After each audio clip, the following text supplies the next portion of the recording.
सुनते हैं श्रीमद् भागवत महापुराण। सच्चिदानंद करुणामय भगवान श्री कृष्ण और बलराम कंस सिंहासन पर विराजमान है। संपूर्ण मथुरा मंडल की प्रजा बैठी हुई है और ब्रज के नंद बाबा आदि सब ग्वाल बाल भी गए हुए हैं। भगवान श्री कृष्ण और बलराम को अखाड़े में घसीटा चाणूर और मुष्टिक ने और कहा आओ हमसे युद्ध करो। श्री कृष्ण बलराम जी ने कहा हम तो बालक हैं, आप पहाड़ जैसे शरीर वाले, कुश्ती तो समान बल वालों से लड़ी जाती है। अरे उन्होंने कहा तुम बालक नहीं हो, तुम महावीर हो, ऐसा कहकर वो लिपट गए। और भगवान श्री कृष्ण से चाणूर और बलराम जी से मुष्टिक परस्पर कुश्ती के दांव पेच। एक घूंसा मारा चाणूर ने भगवान के वक्षा स्थल पर, तो जैसे हाथी को फूलों की माला मारो क्या फर्क पड़ता है, ऐसे भगवान को कोई फर्क नहीं पड़ा। संपूर्ण देखने वालों ने कहा यह अनर्थ हो रहा है, कहाँ दो नौ किशोर बालक और कहाँ ये बहुत पुराने वज्र के समान कठोर शरीर वाले बड़े बड़े पहलवान। नहीं नहीं, ये अनर्थ हो रहा है। जिस सभा में अनर्थ होता है उस सभा में विरोध करना चाहिए, हट जाना चाहिए, नहीं तो पाप का भागी होता है। भगवान श्री कृष्णचंद्र जी ने जब देखा कि संपूर्ण मथुरा मंडल की प्रजा को बड़ा इस बात पर दुख हो रहा है, तो बलराम जी को इशारा किया कि निपटाओ, बहुत देर खेलने से क्या फायदा। चाणूर को भगवान श्री कृष्ण ने दोनों भुजाओं में कस के पकड़ लिया, उठा के पटक दिया, पैर पकड़ के घुमा घुमा कर धरती पर जैसे कपड़ा पछाड़ा जाता है ऐसे पछाड़ पछाड़ के मार डाला। चाणूर के प्राण तो पटक कर घुमाने में ही निकल गए थे। उसकी वेशभूषा अस्त व्यस्त हो गई, केश मालाएं बिखर गईं, वो इंद्र ध्वज के समान गिर पड़ा। इसी प्रकार मुष्टिक ने भी पहले बलराम जी को एक घूंसा मारा। इस पर महाबली बलराम जी ने बड़े जोर से एक तमाचा जड़ दिया। तमाचा लगने से वो कंपायमान हो गया और आंधी से उखड़े हुए वृक्ष के समान अत्यंत व्यथित और अंत में प्राणहीन होकर खून उगलता हुआ पृथ्वी पर गिर पड़ा। हे राजन, इसके बाद योद्धाओं में श्रेष्ठ भगवान बलराम जी ने अपने सामने आते हुए पहाड़ के समान बलवान कूट नामक पहलवान को खेल खेल में ही बाएं हाथ के घूंसे से उपेक्षा पूर्वक मार डाला। उसी समय भगवान श्री कृष्ण ने एक चरण का प्रहार किया तो शल पधार गया। तोशल को तिनके की तरह चीर कर दो टुकड़े कर दिए। इस प्रकार सल, तोशल, कूट, मुष्टिक, चाणूर इन पहलवानों को भगवान ने मारा। अब और जो वहां पहलवान थे वो सब प्राण बचाकर अखाड़े से भाग पड़े। उनके भाग जाने पर श्री कृष्ण बलराम जी समवयस्क सखाओं के साथ कुश्ती का खेल खेलने लगे। मल्ल क्रीड़ा। कंस ये सब देख रहा था। भगवान श्री कृष्ण और बलराम जी की इस लीला को देखकर दर्शकों को तो बड़ा आनंद हुआ और जो वयोवृद्ध बैठे हुए थे वो आशीष देने लगे, धन्य है वो, धन्य हो, ऐसी प्रशंसा करने लगे। परंतु कंस बड़ा भयभीत हो गया। उसने विचार किया कोलिया पीड़ हाथी को मार दिया, चाणूर, मुष्टि, कूट, सल, तोशल इनको मार दिया। बचे हुए सब पहलवान भाग गए। भोजराज कंस ने कहा बंद कर दो ये बाजे बजाना। बाजे बजाना बंद हो गए। अरे वसुदेव के इन दुष्चरित्र लड़कों को बंदी बना लो, गोपों का सारा धन छीन लो, नंद को कैद कर लो, वसुदेव शीघ्र मार डालो। उग्रसेन मेरा पिता है पर अनुयायियों के साथ शत्रुओं से मिला है, इसको जीता मत छोड़ो, मार डालो। ऐसा जैसे कोई पागल आदमी बोलता हो, ऐसे कंस बकवाद करने लगा। भगवान श्री कृष्ण ने छलांग मारी, वहीं अखाड़े से सीधे सिंहासन के समीप पहुंच गए। वेग पूर्वक छलांग मारकर मंच पर पहुंच गए, जिसमें उच्च सिंहासन पर कंस विराजमान था। जब कंस ने देखा कि छलांग मार के मेरे समीप आ गए, अब वो बहुत घबरा गया। सहसा उठ खड़ा हुआ, हाथ में ढाल ली और तलवार, और भगवान श्री कृष्ण पर चोट करने का पैतरा बदलते हुए अवसर ढूंढने लगा। कभी दाईं ओर कभी बाईं ओर। भगवान श्री कृष्ण का तेज तो प्रचंड अत्यंत दुस्साह है। जैसे गरुण सांप को पकड़ लेते हैं, वैसे ही भगवान ने पैतरा पकड़ करके कंस को बलपूर्वक अपने कब्जे में किया। भयवश कंस का मुकुट गिर गया। भगवान ने केस पकड़े, जैसे देवकी जी के विवाह के समय केस पकड़े थे, वैसे ही केस पकड़े और ऊंचे मंच से फेंका तो रंग भूमि में गिराकर। परम स्वतंत्र भगवान श्री कृष्णचंद्र विश्व के आश्रय हैं, फेंक करके उसी के ऊपर कूद पड़े। कूदते ही कंस के प्राण निकल गए। केस पकड़ के घसीटा और रंगमंच में नीचे फेंका और उसी के ऊपर कूद पड़े, सोई उसकी मृत्यु हो गई। भगवान सबके देखते देखते कंस की लाश को धरती पर घसीट घसीट कर मारने लगे, जैसे बलवान सिंह हाथी को। सबके मुंह से हाय हाय की ऊंची आवाज निकलने लगी। कंस नित्य निरंतर बड़ी घबराहट के साथ भगवान श्री कृष्ण का चिंतन करता रहता था। खाते पीते, सोते, चलते, बोलते, सांस लेते, सब समय भगवान श्री कृष्ण का द्वेष पूर्वक चिंतन करता रहता था। तो उसको दिखाई देता था हाथ में सुदर्शन चक्र लिए हुए भगवान श्री कृष्ण।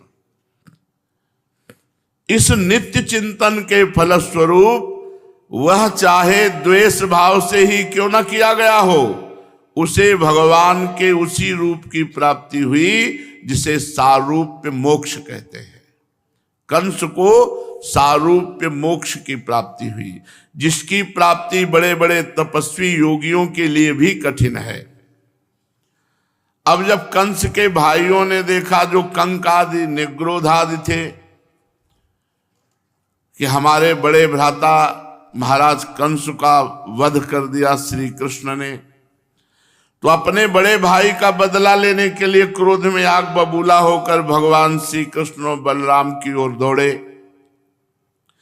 जब भगवान बलराम जी ने देखा कि बड़े वेग से युद्ध के लिए तैयार होकर ये दौड़े आ रहे हैं, तो एक परिग उठाकर उन सबको मार डाला, जैसे सिंह पशुओं को मार डालता है।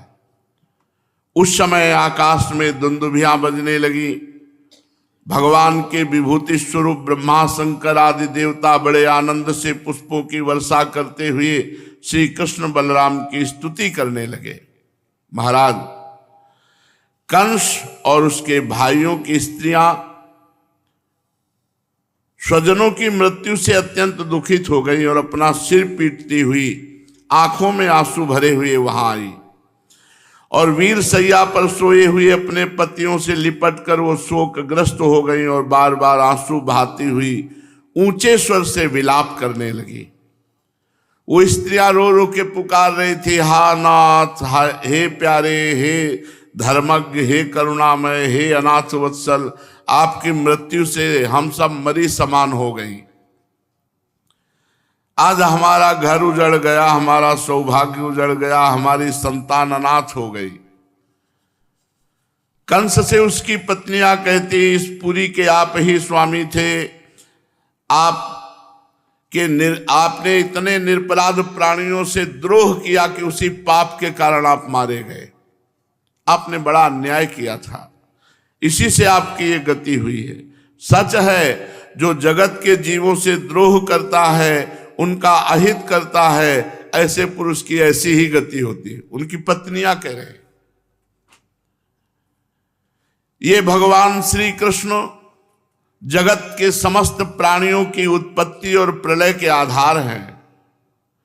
ये भगवान श्री कृष्ण जगत के रक्षक है। जो भगवान का बुरा चाहता है या जगत का बुरा चाहता है वो कभी सुखी नहीं रह सकता। परीक्षित, भगवान श्री कृष्ण ही सारे संसार के जीवन दाता हैं। फिर उन्होंने कंस और उनके भाइयों की रानियों को ढांढस बंधाया, सांत्वना दी। फिर लोक रीत के अनुसार मरने वालों का जैसा क्रियाकर्म होता है वो सब कराया। तदनंतर भगवान श्री कृष्ण और बलराम जी ने जेल में प्रवेश किया और वहां देखा कि उनके माता पिता देवकी वसुदेव हथकड़ी बेड़ियों से जकड़े हुए हैं। स्वयं बंधन काटा और सिर से स्पर्श करके उनके चरणों की वंदना की। अपने पुत्रों के प्रणाम करने पर भी देवकी वसुदेव जी ने देखा कि ये तो जगदीश्वर है, ये तो साक्षात भगवान है। उन्होंने अपने हृदय से नहीं लगाया। शंका हो गई कि ये भगवान जगदीश्वर हैं, इनको हम कैसे गले लगाए। श्री सुखदेव जी कहते हैं, परीक्षित, भगवान श्री कृष्ण ने देखा कि मेरे माता पिता को मेरे भगवत्ता का, ऐश्वर्य का, भगवत भाव का ज्ञान हो गया जो ठीक नहीं है, क्योंकि इससे इन्हें पुत्र स्नेह का सुख नहीं मिल पाएगा।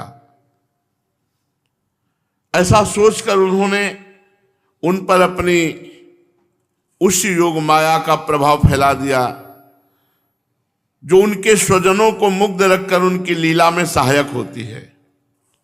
यदुवंश शिरोमणि भगवान श्री कृष्ण बड़े भाई बलराम जी के साथ अपनी माँ बाप के पास जाकर आदर पूर्वक विनय झुककर कहा, मेरी माँ और मेरे पिताजी। जब ऐसा बोले कि मेरे माँ मेरे पिताजी, और उधर योग माया को आदेश कर दिया कि इनके ज्ञान का अपहरण करो, नहीं तो पुत्र स्नेह का सुख नहीं ले पाएंगे। हाथ जोड़कर कहा, पिताजी माताजी, हम आपके पुत्र हैं और आप हमारे लिए सर्वदा उत्कंठित रहे हैं, फिर भी आप हमारे बाल्य, पौगंड और किशोर अवस्था का सुख हमसे नहीं पा सके, और दुर्दैवश आप लोगों को हमारे पास, हमको आपके पास रहने का सौभाग्य नहीं मिला। ऐसी प्रेम भरी बातें करने लगे। पिता और माता इस शरीर को जन्म देते हैं, इसका लालन पालन करते हैं, तब कहीं जाकर यह शरीर धर्म, अर्थ, काम अथवा मोक्ष की प्राप्ति का साधन बनता है। इसलिए कोई भी मनुष्य 100 वर्ष तक जीवित होकर अपने माता पिता की सेवा करता रहे, तब भी वो माता पिता के ऋण से उऋण नहीं हो सकता। फिर जो अपने माता पिता को गाली देते हैं, मारते हैं या किसी भी तरह कष्ट पहुंचाते हैं, तो उनकी तो दुर्गति पक्की है। जो पुत्र सामर्थ्य रहते हुए अपने माँ बाप के शरीर और धन से सेवा नहीं करता, सामर्थ्य है, शरीर स्वस्थ है, रुपया पैसा भी है, और अपने माँ बाप की सेवा नहीं करता, उसके मरने पर यमदूत उसे उसके अपने शरीर का मांस खिलाते हुए नरक भोगाते हैं। इसलिए माता पिता की सेवा बहुत अनिवार्य है, बहुत अनिवार्य है। फिर ये आज का जो समय चल रहा है बड़ा मंगलमय है। जरा देखो तो अपने माता पिता के चरणों में मस्तक रखकर देखो, अपने माता पिता का दुलार देखो। जब वो कृपा करते हैं तब ऐसा लगता है मेरे भगवान इनमें विराजमान है, दूसरी कोई ऐसी कृपा कर ही नहीं सकता। देखो, जब माँ ऐसे दौड़कर गले से लगाती है और अश्रुओं से मस्तक भिगोती है, उस समय का सुख कैसे वर्णन करें। जिंदगी में कोई वो सुख नहीं दे सकता जो माँ हृदय से लगा के, जब ऐसी पवित्र माँ, ऐसे पवित्र पिता को जो अपमानित करते हैं, उनकी बड़ी दुर्गति होती है। जो अपनी पत्नी का भरण पोषण नहीं करता। जैसे तुम्हें पाणी ग्रहण मिला तो तुमने जिम्मेवारी ली, उसकी जिम्मेवारी तुमने ली है। जो उनके माता पिता से बना वो तुम्हें दे दिया। कुछ लोग दहेज के लिए प्रताड़ित करते हैं, ये बहुत बड़ी निंदनीय बात है।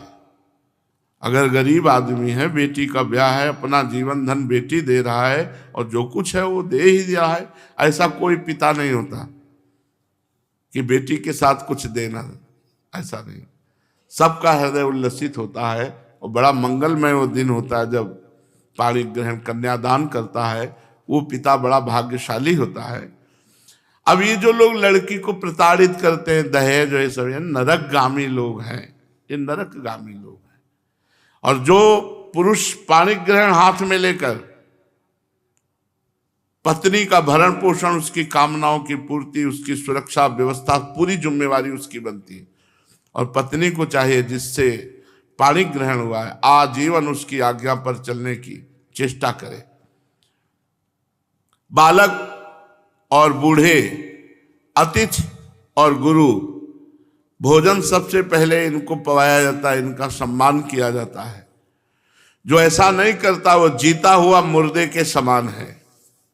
भगवान ने कहा, पिताजी हमारे इतने दिन आपसे विमुख गए, क्योंकि कंस के भय से सदा उद्विग्न चित्त रहने के कारण हम आपके पास नहीं आ पाए, आपकी सेवा नहीं कर पाए, इसलिए हम असमर्थ रहे, हमें क्षमा कीजिए। मेरी माँ और मेरे पिताजी, आप दोनों हमें क्षमा करें। हाय, दुष्ट कंस ने आपको इतने इतने कष्ट दिए, परंतु हम परतंत्र रहने के कारण आपकी कोई सेवा शुश्रूषा न कर सके। श्री सुखदेव जी कहते, परीक्षित, लीला से मनुष्य बने हुए विश्वात्मा भगवान श्री कृष्ण की इस वाणी से मोहित होकर के देवकी वसुदेव जी ने गोद में उठा लिया और हृदय से लगाकर मेरे बेटा ऐसा कह के परमानंद में मगन हुए। ये योग माया का प्रभाव, नहीं तो जान गए थे ये परब्रह्म परमात्मा है, इसीलिए प्रथम बार प्रणाम करने पर हृदय से नहीं लगाया। योग माया का प्रभाव कि ऐसे स्नेह पास में बंध गए, पूर्णतया मोहित हो गए कि आंसुओं की धारा बहने लगी और श्री कृष्ण चंद्र जी और बलराम जी को हृदय से लगा लिया। गला रुंध गया, कुछ बोलने की सामर्थ्य न रही। देवकी नंदन भगवान श्री कृष्ण चंद्र जी इस प्रकार अपने माता पिता को सांत्वना देकर जेल में ही आगे बढ़े और महाराज उग्रसेन, जो यदुवंशियों के राजा बना दिए गए थे, उनके पास गए और कहा, महाराज हम आपकी प्रजा हैं, आप हम लोगों पर शासन कीजिए। राजा ययाति का शाप होने के कारण यदुवंशी राज सिंहासन पर नहीं बैठ सकते, परंतु मेरी ऐसी इच्छा है, इसलिए आपको कोई दोष नहीं होगा। जब मैं सेवक बनकर आपकी सेवा करता रहूंगा तो बड़े बड़े देवता भी सर झुकाकर आपको भेंट देंगे। ये दूसरे नरपतियों के बारे में तो कहना ही क्या। परीक्षित, भगवान श्री कृष्ण सारे विश्व के विधाता हैं। उन्होंने जो कंस के भय से व्याकुल होकर इधर उधर यदुवंशी भाग गए थे, वृष्णिवंशी, अंधकवंशी, मधुर, दासार, कुकुर आदि, उन सब वंशजों को बुलाया। उन्हें घर से बाहर रहने पर बड़ा क्लेश उठाना पड़ा था। भगवान ने उनका सत्कार किया, सांत्वना दी और खूब संपत्ति देकर सबको मथुरा में वास कराया। सारे के सारे यदुवंशी भगवान श्री कृष्ण तथा बलराम जी के बाहुबल से सुरक्षित थे। भगवान की कृपा से उन्हें अब किसी प्रकार की कमी नहीं, किसी प्रकार की व्यथा नहीं, दुख तो था ही नहीं। उनके सारे मनोरथ सफल हो गए, वे कृतार्थ हो गए। अब वे अपने अपने घरों से आनंद कंद भगवान का चिंतन करते हुए समय व्यतीत करने लगे। भगवान श्री कृष्ण का मुखारविंद आनंद का सदन है, नित्य प्रफुल्लित है, कभी ना कुम्हलाने वाला कमल है। प्रभु का सौंदर्य अपार है। सदस्य हास चितवन मुखारविंद पर नाचती रहती है। यदुवंशी दिन प्रतिदिन भगवान का दर्शन करके आनंद मगन रहते हैं।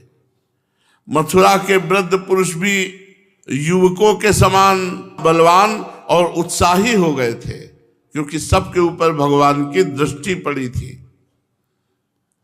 वे अपने नेत्रों के दोनों से बार बार भगवान के मुखारविंद का अमृतमय मकरंद रस पान करने, इसलिए बूढ़े बूढ़े भी जवान लगने लगे थे मथुरा में।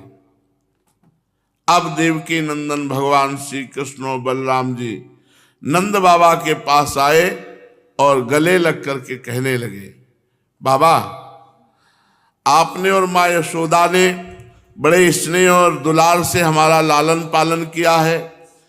इसमें कोई संदेह नहीं कि माता पिता संतान पर अपने शरीर से भी अधिक स्नेह करते हैं। जिन्हें पालन पोषण न कर सकने के कारण स्वजन संबंधियों ने त्याग दिया है, उन बालकों को जो लोग अपने पुत्र के समान लाड़ प्यार से पालते हैं, वे ही वास्तव में उनके माँ बाप हैं। पिताजी, अब आप लोग ब्रज में जाइए। इसमें संदेह नहीं कि हमारे बिना वात्सल्य स्नेह के कारण आप लोगों को बहुत दुख होगा। यहाँ के सुहृद संबंधियों को सुखी करके हम आपसे मिलने आएंगे, ऐसा बाबा से कहकर उनको विदा किया। भगवान श्री कृष्ण और नंद बाबा दूसरे ब्रजवासी, इस प्रकार वार्ता हुई। सबने सुंदर सुंदर वस्त्र आभूषण धारण किए। भगवान श्री कृष्ण बलराम को नंद बाबा ने गले लगाया और बड़े प्रेम अधीर हो गए और आंसू भर करके अभिषेक किया नंद बाबा ने ठाकुर जी का और बलराम जी का, क्योंकि प्रभु कह रहे हम आएंगे कभी आपसे मिलने, अभी आप जाएं। इसके बाद भगवान वहां से विदा हुए और नंद बाबा ब्रज के लिए चले।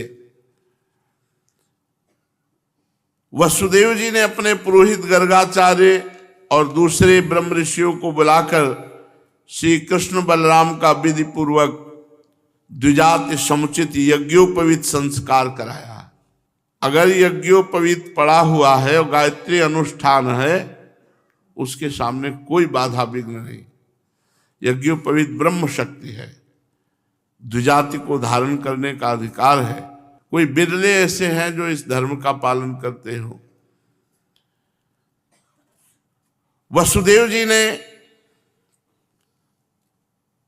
गर्गाचार्य और अन्य ब्राह्मणों को बुलाकर यज्ञोपवीत संस्कार कराया भगवान श्री कृष्ण और बलराम का। बड़ी महिमा यज्ञोपवीत की। अगर यज्ञोपवीत पड़ा हुआ है तो भूत प्रेत नहीं आपको छू सकते। यज्ञोपवीत पड़ा हुआ है तो आपका कोई मारण मोहन वशीकरण उच्चाटन नहीं कर सकता। पर महत्ता ही नहीं समझते हैं, आज के बच्चे महत्ता नहीं समझते। 12-13 में गायत्री अनुष्ठान प्रारंभ हो जाता है तो बुद्धि प्रकाशित होती है। बड़ा सब धर्म में विपरीत आचरण हो रहा है। खूब दक्षिणा दी, वस्त्राभूषण ब्राह्मणों को दान किए, गौओं को सोने की मालाएं और सोने से जटित चादरें उड़ा करके दान की। वसुदेव जी भगवान श्री कृष्ण और बलराम के जन्म नक्षत्र में जितनी गौएं मन ही मन संकल्प कर दी थी, तो कंस के भय से वो सब दे नहीं पाए थे। अब उनका स्मरण करके ब्राह्मणों को सब गौएं दी जो भगवान के जन्म नक्षत्र के समय संकल्प किया था। गर्गाचार्य जी से संस्कार कराकर बलराम और भगवान श्री कृष्ण को द्विजत्व प्राप्त कराया। यज्ञोपवीत संस्कार ये द्विजत्व है। और ब्रह्मचर्य अखंड तो है ही, और अखंड व्रत दिया, ब्रह्मचर्य का अखंड व्रत। ये सबको मिलता है। कुछ समय बाद जब 22-24 की अवस्था, तो फिर जो नैष्ठिक ब्रह्मचारी हो तो संन्यास ले लेते हैं, नहीं तो शेष गृहस्थ आश्रम में चले जाते हैं। ऐसी शास्त्र पद्धति है। श्री कृष्ण और बलराम जी जगत के एकमात्र स्वामी हैं, सर्वज्ञ हैं। सभी विद्याएं उन्हीं से निकली हैं। उनका निर्मल ज्ञान स्वतः सिद्ध है। फिर भी उन्होंने मनुष्य की सी लीला करके अपने ज्ञान को छिपा रखा है। अब ये दोनों गुरुकुल में निवास करने की इच्छा से अवंतीपुरी गए, उज्जैन। वहां काश्यप गोत्री संदीपनी मुनि के पास गुरुकुल में निवास किया, उनको गुरु पद में वरण किया। दोनों भाई विधि पूर्वक गुरु जी के पास रहने लगे। उस समय वे बड़े ही सुसंयत, अपनी चेष्टाओं को सर्वथा नियमित रखते। गुरु जी के पास बहुत सावधान होकर रहना चाहिए। कम बोलना, जितना आदेश उतनी सेवा, नहीं तो नाम जप, मंत्र जप, शास्त्र का स्वाध्याय ऐसे व्यतीत किया जाता है। गुरुजनों के यहां बहुत सावधानी से रहना चाहिए।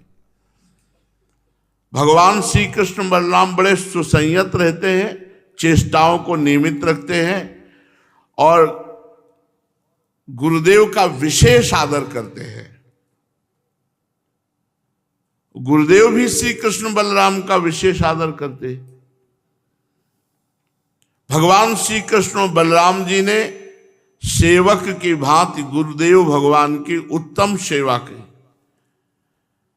गुरुदेव के अधीनता कैसे स्वीकार करनी चाहिए, ये स्वयं श्री कृष्ण और बलराम ने आदर्श रखा। अपने गुरुदेव को साक्षात भगवान समझकर उनकी आज्ञा का पालन, उनकी सेवा।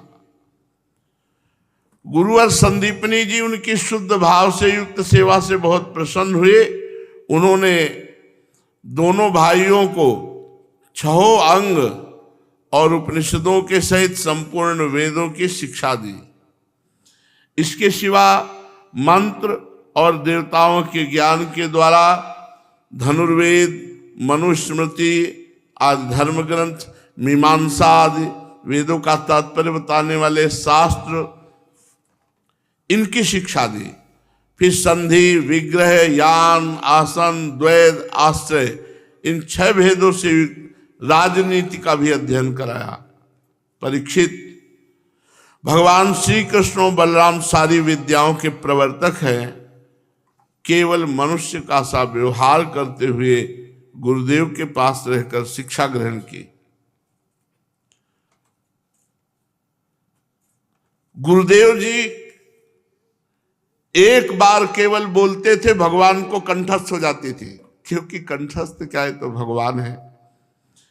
64 दिन रात में भगवान ने 64 प्रकार की शिक्षाएं ग्रहण की।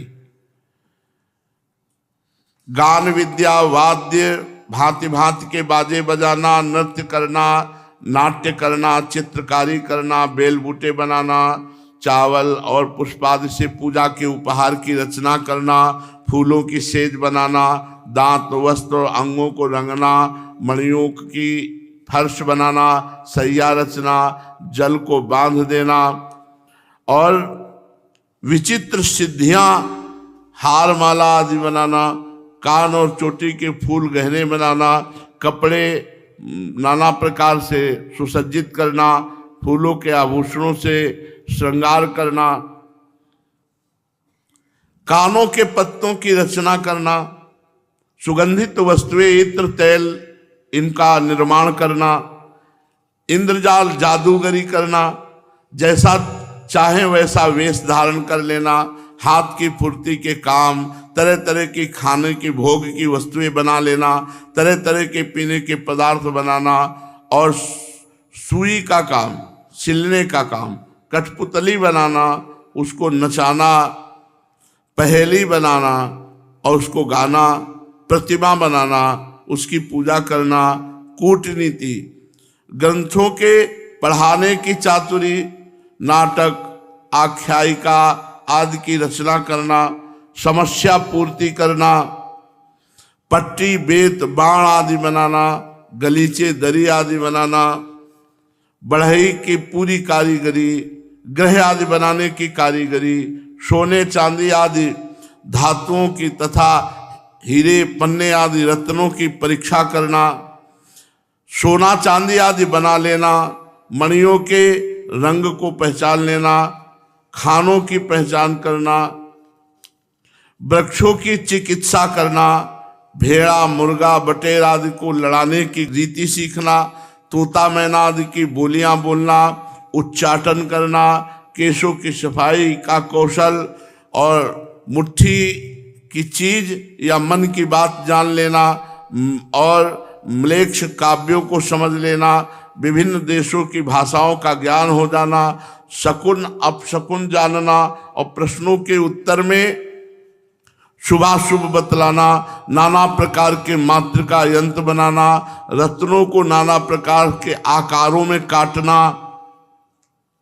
सांकेतिक भाषा बोलना, मन में कटक रचना करना, नई नई बातें निकालना, छल से काम निकालना, समस्त कोशों का ज्ञान होना, समस्त छंदों का ज्ञान होना, वस्त्रों को छिपाने या बदलने की विद्या और द्वैत क्रीड़ा, दूर के मनुष्य या वस्तुओं का आकर्षण कर लेना, बालकों के खेल, मंत्र विद्या, विजय प्राप्त कराने वाली विद्या, वेताल आदि को वश में रख लेना, ये 64 प्रकार की विद्याएं संदीपनी ऋषि से सुनी। बलराम जी और भगवान श्री कृष्ण का पराक्रम अनंत है, दोनों महारथी हैं। गुरुदेव भगवान ने 64 प्रकार की शिक्षा सिखाई। अब अध्ययन समाप्त हुआ तो संदीपनी मुनि से प्रार्थना की कि गुरुदक्षिणा, ये गुरु को गुरुदक्षिणा से संतुष्ट किया जाता है, तो आपकी जो इच्छा हो वो गुरुदक्षिणा मांग लो। महाराज संदीपनी मुनि ने उनकी अद्भुत महिमा सुन रखी थी, अलौकिक बुद्धि का अनुभव कर लिया था, इसलिए उन्होंने अपनी पत्नी से सलाह करके गुरुदक्षिणा मांगी। कहा, प्रभास क्षेत्र में हमारा बालक समुद्र में डूबकर मर गया था, उसे आप ले आओ, यही गुरुदक्षिणा है।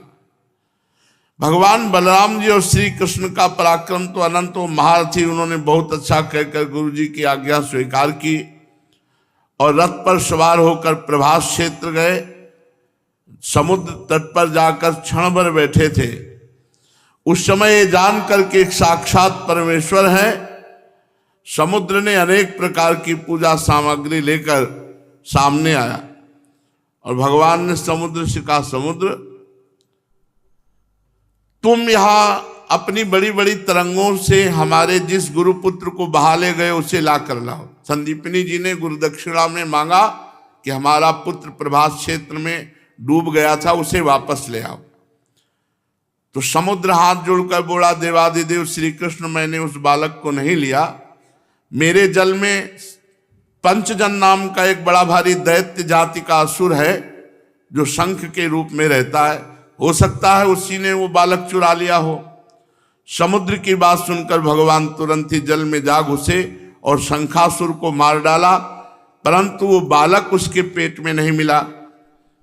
तब उसके शरीर का शंख लेकर भगवान रथ पर चले। वहां से बलराम जी के साथ भगवान श्री कृष्ण, संयमिनीपुरी यमराज की राजधानी है, वहां जाकर पांचजन्य शंख बजाया। शंख सुन करके यमराज जी आए और भगवान का स्वागत किया, भक्ति भाव से विधि पूर्वक अर्चना वंदना की और नम्रता से झुक करके कहा, सबके हृदय में विराजमान सच्चिदानंद स्वरूप भगवान श्री कृष्ण, क्या सेवा करें? आप दोनों लीला से मनुष्य बने हुए हो, वैसे तो परमेश्वर हो, मैं आप दोनों की क्या सेवा करूं?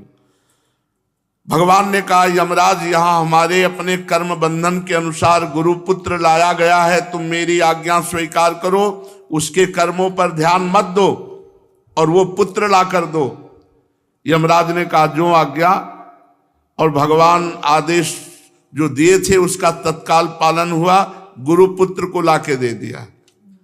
अब आप देख लो, संदीपनी जी के पुत्र हैं, वो कहां पहुंचे थे? यमपुरी में मिले। भजन नहीं करोगे तो बात नहीं बनेगी। वो संदीपनी जी हैं जिनके शिष्य भगवान श्री कृष्ण, जिनको 64 विद्याओं का ज्ञान कराया। भगवान श्री कृष्ण जिनके शिष्य बने, उनके पुत्र कहां मिले? यमपुरी में। इसलिए ऐसा ना सोचो कि जो मन आवे सो करें हम, नहीं, बहुत सावधानी की जरूरत है। जैसे हरिवंश नरक गति दुर्भर, यम द्वारे कटियत नख छीके। थोड़े से अपराध का भी हिसाब होता है। इसीलिए राधा राधा बोलो, सब क्षमा हो जाएगा। बहुत बड़ा बल है राधा नाम में। यमराज जी ने आकर के गुरुपुत्र को सौंप दिया और कहा प्रभु और आज्ञा कीजिए, क्या सेवा करूं? भगवान ने कहा केवल गुरुपुत्र चाहिए था, और गुरुपुत्र को लिया और आकर गुरुदेव से कहा गुरुदेव ये गुरुदक्षिणा में मरा हुआ पुत्र वापस ला के दे। गुरुजी ने कहा बेटा तुम दोनों ने भली भांति गुरुदक्षिणा दी, अब और क्या चाहिए? तुम्हारे जैसे पुरुषोत्तम भगवान का गुरु बनने का सौभाग्य मिला, मेरे सारे मनोरथ पूर्ण हो गए। बस वीरो, अब तुम्हारी विद्या पूर्ण हुई, तुम अपने घर जाओ, तुम लोगों को पवित्र करने वाली कीर्ति प्राप्त करो। तुम्हारी पढ़ी हुई विद्या इस लोक और परलोक में सदा नवीन बनी रहे, कभी विस्मृत न हो। गुरु जी से आज्ञा लेकर वायु के समान वेग और मेघ के समान शब्द वाले रथ पर सवार होकर श्री कृष्ण बलराम मथुरा लौट आए। मथुरा की प्रजा बहुत आनंदित हुई कि भगवान श्री कृष्ण और बलराम गुरुकुल से लौट आए। सब के सब परमानंद में मगन हो गए। शेष चर्चा आगे। श्री राधा वल्लभ लाल की जय।